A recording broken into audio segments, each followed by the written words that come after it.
Hey guys, welcome back to this mini video series of my top trading tips. Some of these are psychology, some of these are discipline, some of these are strategy.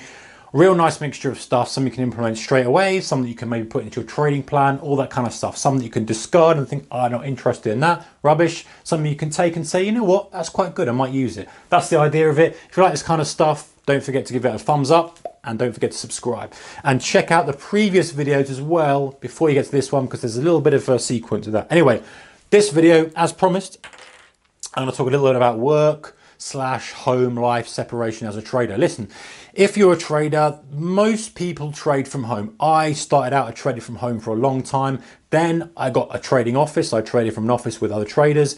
I had a couple of offices, actually, different areas for several years. Went back to home, back to an office. So I've done the kind of mix and I know the deal. So the important thing, I think, is the first thing is, if you're trading from home, is to find a way of separating, what have I put here, home and work. And when work, I mean trading. Now,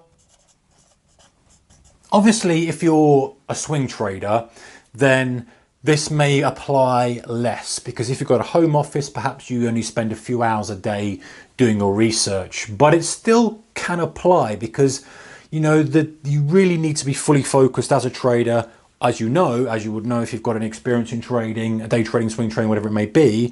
So this may apply more to the day traders of you out there, but it equally applies to swing traders. I know of swing traders who do position trade. They don't day trade. They also have a separate area they go to trade, specifically for their research and whatever it may be. So find some way of separating home and work. And what I've got here is, if you're trading from home, trade from a separate office. So in other words, have an exclusive place if you can. I appreciate that, you know, some people don't have that facility to do that, and that's fine. But trying to find a separation. So if you have got a separate room in the house that you can use dedicated for trading, then do that. Have a really just place that no one's walking through, no one's getting in touch with you, no one's annoying you. You know, your children, if you've got them, aren't coming up and bothering you. You know, a wife, husband, boyfriend, girlfriend, whatever it may be. Just that's your place of pure trading analysis, trading, whatever that is. So even if you go and have a garden office, you know, you kit out a shed and insulate it and kit it out so that it's out the way. A loft conversion, if you've got that, you know, small spare bedroom, or even if you haven't got the space, even just partitioning off kind of a spare room with one of those, you know, office type partitions, and having that as your sole trading office. You know, you don't have to have, you know, a monstrous house or a massive amount of space. You can segment off a room. I think this is so important, because let me tell you why I think this is important, is that it allows you to separate home and work. The trouble is, if you've got your computer, your laptop, and you're there and it's kind of in the dining table, or it's in the kitchen, or it's in your bedroom, and this and that and the other, you are always going to be wanting to check it. You know, it's human nature, guys. If you've got money on the line, you've got position on, you're always going to want to check it. Oh, let me just check the markets before I go to bed. Oh, let me just check it. Let me just check it. And you won't get that separation that you need. You probably don't need to check it. If you've got alerts set, you can be alerted that something needs to be looked at, You probably don't need to be checking all the time.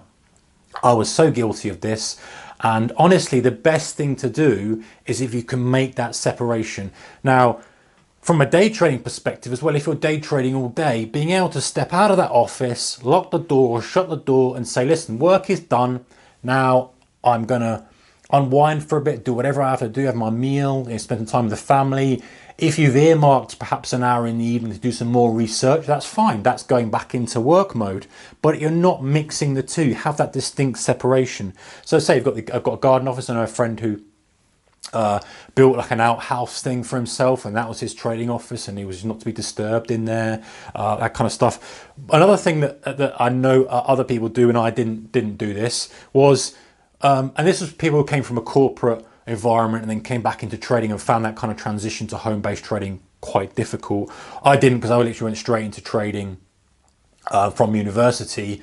I wasn't involved in the corporate thing, but is to literally walk to work. So this guy would get up and, fair play to him. He seemed to be doing okay with his trading. He put on his work gear. He'd walk down to the station where he used to get his train. Then he'd walk back. He'd come in, and that would just, for whatever reason, it would just trigger in his mind that he's now going to work now. He has to have his work head on. He's not interested in what's happening around the house. He's gone straight into his office that he's separated off. Now he's at work. He's doing his work, and then to go home, he would do the same thing. And it may sound a little bit unusual, but does it matter? At the end of the day, who cares what you have to do to increase your bottom line in trading, right? Do you care if it seems silly? Do you care? No. You only care about, the best money you're going to make. So that's it. The other thing is, guys, get dressed. Too many traders I know will get up and they'll be trading their boxer shorts, the pajamas or whatever. As tempting as it may be trading from home, honestly, just doing it properly is the way to do it. By all means, if you're not planning to trade that day and you want to check and it's your kind of day off or your morning off, fine. Check the markets in your pajamas and go off and do whatever you're going to do for the rest of the day. But if you're actually coming to trade in the morning, I think the worst thing you can do is getting up all bleary-eyed and just sitting straight at the screen. You've got coffee in your hand, you're not dressed, and you're expecting to perform at the highest level and make good money. It just makes sense to get up that little bit earlier, get dressed, shower, do your workout if you're doing that, whatever, have your breakfast, and then get ready to trade. So just my kind of approach on that, and I've seen other people do this, and there is a distinct correlation, by the way, for the traders that I've either known or know of, or friends or whatever it may be, who treat this seriously and do these kind of things and their results. The people who kind of don't take it seriously and don't do it the right way, if you like, most of the time, they're not saying everyone's struggling, but most of the time those are the guys who end up giving up trading and not doing so well. So just a couple of things from that aspect. Anyway, next video, we're going to talk a little bit about some more things and more tips you can do if you've got a home office or if you've got a work office. Again, that separation from home and work, all about making you a better trader.